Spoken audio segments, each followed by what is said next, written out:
Sabe, no grande jogo do poder, algumas jogadas são arriscadas, outras são decisivas.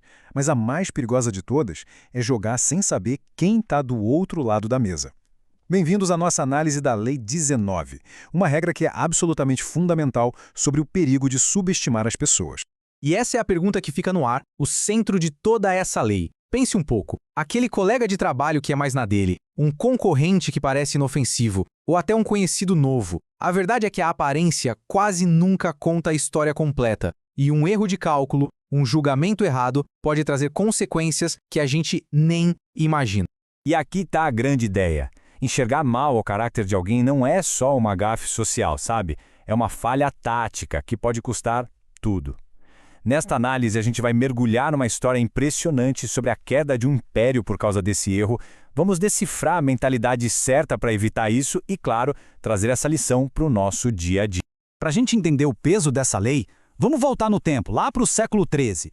E olha, isso não é só uma história antiga, não. É um estudo de caso perfeito sobre como a arrogância pode cegar e como um único insulto, quando direcionado à pessoa errada, levou a uma aniquilação total. O cenário era o seguinte: de um lado, Gengis Khan, o unificador dos mongóis, querendo expandir o comércio pela famosa Rota da Seda. Do outro, o Shah Muhammad II, o governante de um império gigante, riquíssimo. Em 1218, Khan envia uma proposta de paz, de comércio, mas o Shah, se sentindo superior, deixa o governador dele atacar a caravana do Khan e executar os líderes. Um insulto claro, direto. Khan, mostrando uma paciência incrível, envia uma última missão, pedindo só uma coisa: que o governador fosse punido. A resposta do Shah, em 1219, foi um ato de desprezo absurdo. Ele mandou executar um dos embaixadores de Khan. Bom, aí a paciência do Khan acabou. Em 1221, a retaliação não foi uma batalha, foi um verdadeiro dilúvio de fúria que simplesmente apagou o Império do Shah do mapa. O ponto crucial aqui é este. Bastou um erro catastrófico de julgamento. O Shah olhou para o Khan e viu um bárbaro, não o estrategista brilhante que ele era. Ele agiu com base no ego, na arrogância e não na inteligência. E essa única falha de percepção custou o império e a vida dele. Então, como é que a gente se protege de um erro tão fatal como esse? A lei nos oferece um modelo mental, não o do rei todo presunçoso, mas sim o do caçador, aquele que é calculista e que nunca subestima sua presa. E essa é a metáfora visual perfeita. Pensa num caçador. Ele não age por impulso. Ele observa, ele aprende os padrões, identifica os pontos fracos e só depois, com tudo isso em mãos, é que ele prepara a armadilha certa. No jogo do poder, cada pessoa é um alvo diferente. E usar a mesma abordagem para todo mundo é basicamente uma receita para o desastre.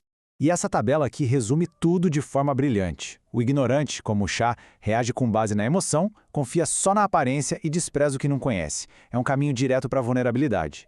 Já o caçador, por outro lado, ele age com base em informação, investiga a fundo e respeita o potencial de cada adversário. Essa é a diferença entre a ruína e a maestria estratégica. Ok, vamos trazer essa lição toda para a nossa realidade. Os impérios podem até ter mudado, mas a dinâmica do poder e os tipos de personalidade que a gente encontra no escritório, na política ou nos negócios continuam surpreendentemente os mesmos. Então, como aplicar isso na segunda-feira de manhã? Primeiro, ouvir mais do que falar. As pessoas entregam quem elas são nas suas reclamações, na forma como contam suas vitórias. Segundo, investigar o histórico. As ações passadas são o melhor mapa do comportamento futuro de alguém. Terceiro, testar as águas, sabe? Com pequenos desafios. A reação a uma pressão mínima já revela o caráter sob pressão máxima. E por fim, a regra de ouro. Julgue as pessoas pelas ações consistentes e não pela imagem que elas tentam projetar.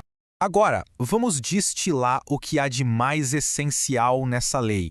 Os pontos que realmente precisam ficar. Tem uma citação que encapsula perfeitamente essa ideia. Ela nos lembra que o desprezo estratégico é um luxo que ninguém pode se dar. A pessoa que é ignorada hoje pode muito bem ser o grande obstáculo ou o grande aliado de amanhã. Mas atenção, aqui tem um contraponto. É muito importante entender que esta lei não prega a paranoia, e sim a prudência. A ideia não é ver inimigos em cada esquina, o que só leva ao isolamento. O ponto é praticar a análise estratégica, uma observação cuidadosa para poder interagir de forma mais eficaz e, claro, mais segura.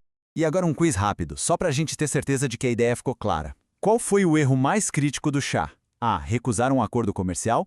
B. Subestimar um oponente com base em aparências e status. Ou C. Ter um exército fraco. A resposta, claro, é a B. O erro foi de percepção, não de força militar.